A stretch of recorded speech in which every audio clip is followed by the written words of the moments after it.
Hello दोस्तों, आशा करता हूँ सब लोग अच्छे होंगे। सुबह सुबह हम इधर आ चुके हैं। सबको गुड मॉर्निंग। आप कहाँ कहाँ से मेरा वीडियो देख रहे हो कमेंट में ज़रूर बताना। सुबह सुबह ठंडी का मज़ा लेते हुए यहाँ पे ब्लॉग बना रहे हैं। अपना ब्लॉग में बने रहना सब लोग। हमारा ब्लॉग वीडियो अच्छा लगे तो ज़रूर कमेंट करके ज़रूर बताना। गाइस, हम लोग जाएंगे अभी जंगल की तरफ। ब्लॉग में बने रहना। ठंडी का मौसम है दोस्तों। आपके क्षेत्र में ठंड कैसा है ज़रूर बताना। हमारे क्षेत्र में तो बहुत ठंड लग रहा है।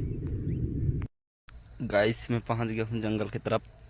देख सकते हो बहुत खूबसूरत लग रहा है एरिया। मतलब पहाड़ एरिया है पूरा।